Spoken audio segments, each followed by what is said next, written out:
Hello students, welcome to Shah institute Jawahar Navodaya বিদ্যালয় প্রবেশিকা পরীক্ষার প্রস্তুতি পর্বের অঙ্ক ক্লাস। আজকে আমার হাতে আছে লাস্ট টাইম সাজেশন বই। তো লাস্ট টাইম সাজেশন বইয়ের সলভ প্রবলেম গুলো আমরা আগের 15টি ক্লাসে শেষ করেছি। তো আজ থেকে শুরু হচ্ছে একটি ভাইটাল ক্লাস, সেটা কি টপ 250। এই বইয়ের 63 নম্বর পেজ, 63 নম্বর পেজে 250টি অঙ্ক আছে, যেখানে বলা হচ্ছে টপ 250 জওহর নবোদয় বিদ্যালয় প্রবেশিকা পরীক্ষা আসার জন্য সব থেকে বেশি গুরুত্বপূর্ণ 250টি অঙ্ক এই বইয়ে আমি রেখেছি, যেখানে উত্তরপত্র দেওয়া আছে। সেই প্রবলেমগুলোকে আমরা ধীরে ধীরে সলভ করব। তাহলে কথা না বলে আমরা সরাসরি বইয়ে চলে আসি। বইয়ের 63 নম্বর পেজ তোমরা খুলবে। দেখো,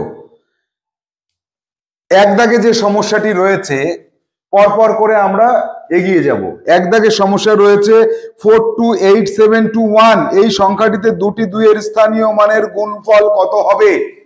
যে কোনো একটা সংখ্যা, তার মধ্যে যে কোনো দুটি অঙ্ক, একই অঙ্ক হতে পারে, আলাদা অঙ্ক হতে পারে। এখানে আগে এটা পাতিয়ে নিই, তাহলে বুঝতে সুবিধা হবে। 428721 এই যে সংখ্যাটা, এই সংখ্যাটার মধ্যে 2 আছে দুবার, 2 আছে দুবার। এই দুটো দুইয়ের স্থানীয় মানের যোগফল, বিয়োগফল, গুণফল আসবে পরীক্ষায়। তো যদি যোগফল বলে তাহলে কি করতে হয়? দুটোর স্থানীয় মান কি? এই 2 পরে 1, 2, 3, 4টে অঙ্ক আছে, অর্থাৎ 4টে শূন্য বসাবো। এই 2 এর পরে একটা অঙ্ক আছে, এই। তাহলে কি হলো? এবার স্থানীয় মান তো পেয়ে গেছি। যদি যোগফল বলে এই দুটোকে যোগ করব, যদি বিয়োগফল বলে এই দুটোকে বিয়োগ করব, গুণফল বললে গুণ করব। এবার তো প্লেন যোগ বিয়োগ গুণ ভাগ হয়ে গেল, এবার তো পারা যাবে। এবার প্রশ্নটা এখান থেকে ঘুরিয়ে দেওয়া হলো, এই সংখ্যাটিতে উপস্থিত দুটি দুইয়ের বৃহত্তম স্থানীয় মানকে ক্ষুদ্রতম স্থানীয় মান দিয়ে ভাগ করলে কত হয়? বৃহত্তম কত? 2 এর পরে 4টে শূন্য। ক্ষুদ্রতম কত? 2 এর পরে একটা শূন্য, 2 দিয়ে কাটলে 1, তাহলে 1000 হয়। কিন্তু আমাকে বলেছে গুণ করতে। এই বইয়ে যেটা দেওয়া আছে টপ 250 অঙ্কের মধ্যে, সেখানে গুণ করতে বলা হয়েছে। তাহলে গুণ করতে বললে কত হচ্ছে? 2 দুগুণে 4, 1 2 3 4 5। এই 5টা শূন্য বসালাম। 4 এর পরে 5টা শূন্য কোথায় আছে? 1 2 3 4 5 সি অপশনে আছে। উত্তরপত্র দেখে নাও সি আছে কিনা। চলে আসবো পরবর্তী। নিচের কোন বৃহত্তম সংখ্যাটির হাজারের ঘরের আসন্ন মান বের করলে 5000 হবে? কোনটির ক্ষেত্রে 5000 হবে? এখানে দেখো এ অপশনে রয়েছে 5001। তাহলে তার আসন্ন মান 5000 হয়। 5559, 5999, 5499। তো এবার দেখো 5499, এক্ষেত্রে কিন্তু আমরা যেটা পাচ্ছি, হাজারের ঘরের আসন্ন মান কিন্তু 5000ই হয়। আবার 5001 এক্ষেত্রেও আসন্ন মান 5000ই হয়। তাহলে নিচের কোন বৃহত্তম সংখ্যাটির হাজারের ঘরের আসন্ন মান বলেছে? কোন বৃহত্তম সংখ্যাটি? তাহলে 5499 আর 5001, এক্ষেত্রে একটু কনফিউশন তৈরি হতে পারে যে 5001 আর 5499 এই দুটোরই কিন্তু হাজারের ঘরের আসন্ন মান 5000। কিন্তু একটা কথা এখানে যোগ করে দিয়েছে। তুমি ভাবতে পারো অঙ্কটা ভুল রয়েছে, দুটো উত্তর আসছে এ আর ডি। না, অঙ্কটা বুঝতে হবে। কি বলেছে? বলেছে যে কোন বৃহত্তম সংখ্যাটির, দুটোর হতে পারে, তার মধ্যে এটা বৃহত্তম, তাহলে এটাই উত্তর হবে। কি? অঙ্ক বুঝতে হবে, পড়তে হবে, তাৎক্ষণিক বুদ্ধি দিয়ে সেটাকে বিচার করতে হবে। অনেক ভালো ভালো স্টুডেন্টস পরীক্ষার হলে গিয়ে প্রশ্ন বুঝতে না পারার জন্য ভুল করে আসে। সেই ভুলটা যেন আমি এবছর না পাই। এবছর 100% পাস চাই আমি। সব ধরনের প্রস্তুতি আমি করিয়ে দিচ্ছি সবাইকে। এবার চলে আসবো 3 দাগের সরল অঙ্ক পারবে। 4 দাগে এই অঙ্কগুলির মধ্যে কোনো একটি অঙ্ককে দুবার ব্যবহার করে বৃহত্তম 4 অঙ্কের সংখ্যা নির্ণয় করলে কত হয়?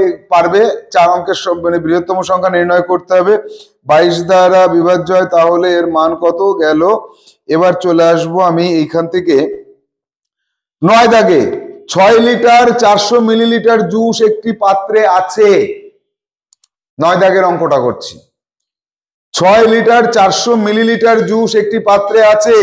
50 মিলিলিটার আয়তন বিশিষ্ট কয়টি গ্লাস ভর্তি করা যাবে? দেখো এই যে অঙ্কটা, এই অঙ্কটা কিন্তু আমাদের কোন চ্যাপ্টার থেকে? নিশ্চিত নবোদয়ের 20 নম্বর চ্যাপ্টার ম্যাট্রিক্স থেকে নেওয়া হয়েছে। সরাসরি ম্যাট্রিক্স থেকে অঙ্ক আসতেও পারে, না আসলেও অন্য অঙ্কের মধ্যে ম্যাট্রিক্স থাকেই থাকে। তো এখানে সরাসরি অঙ্ক দিয়ে দিয়েছে।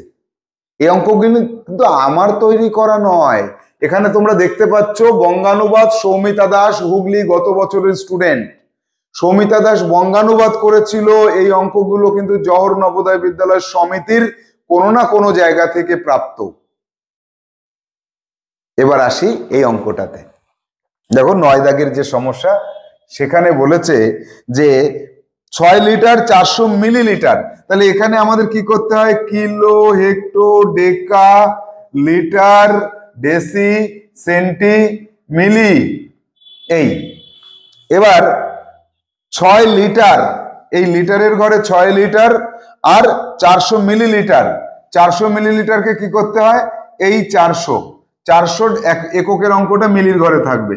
তাহলে এই পুরোটা মিলিয়ে কি হচ্ছে? পুরোটা মিলিয়ে হলো মিলিলিটার। একবারে যদি ছকে বসাই আমরা সংক্ষেপ নিয়মে, তাহলে এটাই হয়। এবার কি পাবো আমরা? এবার পাবো যে 50 মিলিলিটার আয়তনের কয়টি গ্লাস ভরা যাবে। এরকম কয়টি গ্লাস ভরা যাবে এটা তো তোমরা জানো যে ভাগ করতে হয়। তাহলে ভাগ করে দাও। এখানে 5 অক্ষে 5, 1 14, 5 দুগুণে 10, 5 8 40, 128টি গ্লাস ভর্তি করা যাবে। এ অপশনে রয়েছে। এ অপশনে এই অঙ্কটির উত্তর আমরা খুঁজে পেয়েছি। চলে যাব পরবর্তী সমস্যায়। পরবর্তী সমস্যাটি দেখব 16 দাগ। 16 দাগে কি বলেছে দেখো, পড়ো সবাই। 3টি ছেলে একই জায়গা থেকে পদচারণা করতে শুরু করলো। পদচারণা বলতে এইভাবে স্টেপ ফেলে ফেলে হেঁটে যাওয়া। এবার প্রত্যেকের একটি পদক্ষেপের মাপ ছিল।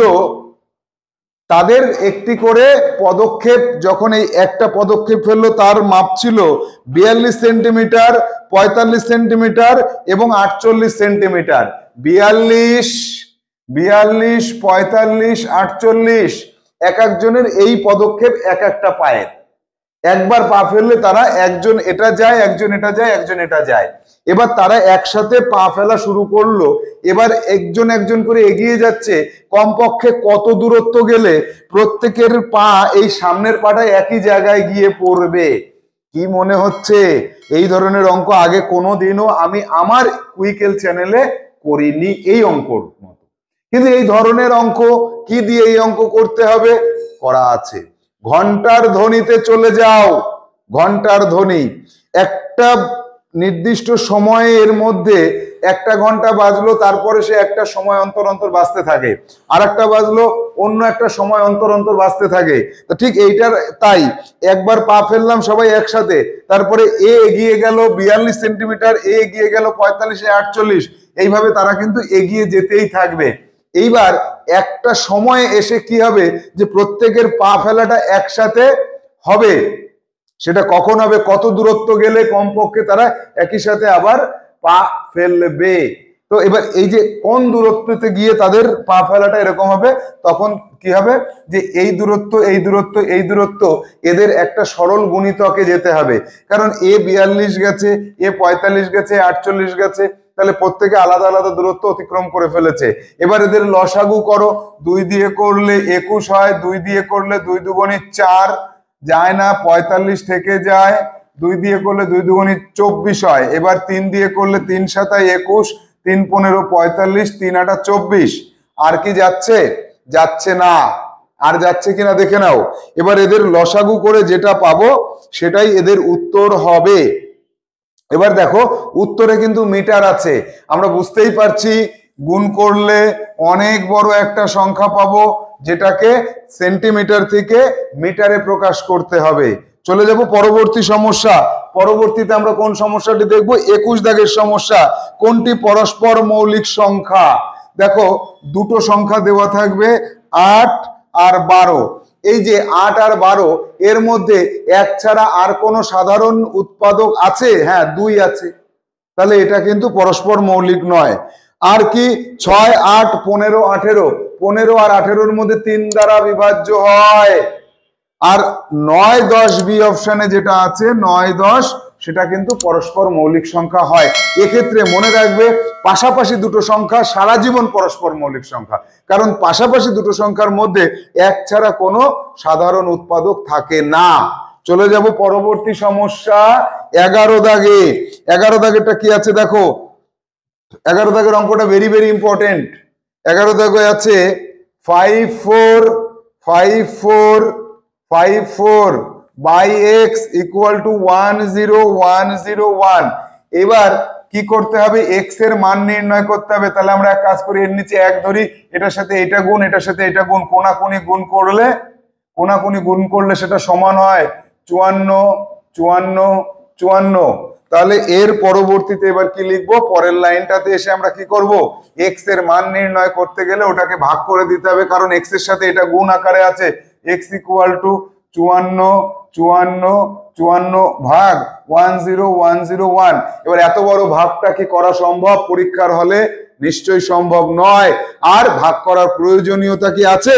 নিশ্চয়ই নেই, কারণ এত বড় ভাগ অঙ্ক যদি তোমার করতে হয় তাহলে অনেকটা সময় যাবে। তুমি ক্লাস 5 থেকে 6-এ ওঠার পরীক্ষায় বসেছো, এত বড় ভাগ করে সময় নষ্ট করতে গেলে একটা অঙ্কতে, সেক্ষেত্রে কিন্তু সেটা কাম্য নয়। আর অতটা সময় তোমাকে দেওয়াও হচ্ছে না একটা অঙ্কের জন্য। 1 মিনিট সময় যেহেতু বরাদ্দ, সেহেতু এই ভাগটা করার দরকার নেই। যারা ট্রিকটা জানে তারা পারবে উত্তর করতে, আর যারা জানে না তারা পারবে না। সেটা কি? এখানে দেখতে হবে 54 কটা আছে, 1টা 2টো 3টে। এখানে 1 কটা আছে 1, 0, 1, 0, 1, 1, 2, 3টে। 3টে 1 আর 3টে 54 যদি থাকে তাহলে আর ভাগ করার দরকার নেই। তখন কি হবে? এটা দিয়ে এটারে ভাগ করলে 54 অ্যান্সার হয়।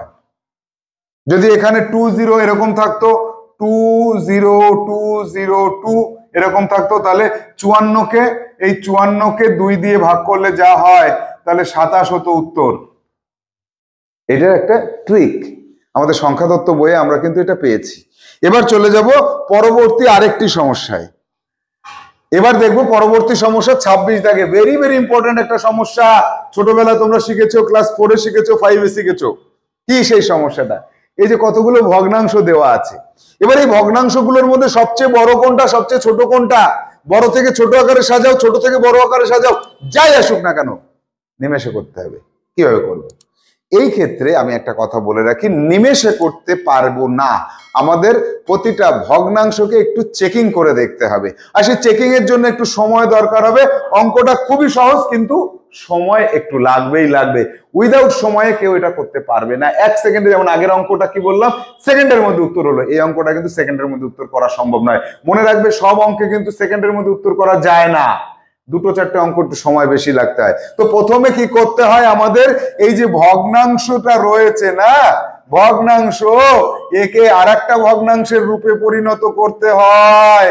দশমিক ভগ্নাংশ। আরো একটা নিয়ম আছে, 5-এর বই আমি যেটা লিখেছি, 5ম শ্রেণীর যে বই, অঙ্ক বই, সেখানে ব্যাখ্যা করে বলে দিয়েছি, কিন্তু এখানে আমি বলবো না। এখানে শুধু দশমিকের কথাই বলবো, কারণ পরীক্ষার আগের মুহূর্ত এখন। তাহলে দশমিকে যাব, 2/3 কে দশমিকে করলে 0.66 হয়। 5/9 কে করলে কত হয়? 5 কে 9 দিয়ে ভাগ করব, 0.55, 0.55। আর 1/2 কে করলে 0.50 হয়। 7/12 কে করলে কত হয়? 7 কে যদি 12 দিয়ে ভাগ করি, 0. কত হবে? 0.58 হবে। তাহলে এবার আমরা কিন্তু বুঝতে পারছি এটা বড় ছিল না এটা বড় ছিল, বুঝতে পারছিলাম না, বা এটার থেকে এটা বড় কিনা। এটা 1 আর 2, তাহলে 1 আর 2 ছোট সংখ্যা, তার থেকে 7 আর 12, ধরো 7 আর 12 আর 2 আর 3, 2, 3 ছোট সংখ্যা, 7, 12 বড় সংখ্যা, তাহলে এটাই মনে হয় বড়। কিন্তু না, আলটিমেটলি কিন্তু সেটা নাও হতে পারে। কি দেখে বুঝবো? এই যে দশমিক ভগ্নাংশে যখন নিয়ে আসবো তখন আমরা পরিষ্কার বুঝতে পারবো। 6, 6, দুটো 6 মানে আমরা দশমিককে মানে বাদ দিলাম, মনে মনে ভাবলাম যে দুটো 6, 66, 55, 50, 58, সব থেকে বড় কোনটা? তাহলে বৃহত্তম হবে, বৃহত্তম হচ্ছে 0.66, অর্থাৎ এর সমতুল্য যেটা সেটা হচ্ছে 2/3। ক্ষুদ্রতম কোনটা হবে? 50। ক্ষুদ্রতম যেটা হবে সেটা হবে 50.50। এর সমতুল্য কোনটি? 1/2। এবার যদি বলে ছোট থেকে বড় আকারে সাজাও, তাহলে ছোট হচ্ছে এইটা 1/2 55, তারপরে 5/9, তারপরে 58 7/12, তারপরে 2/3।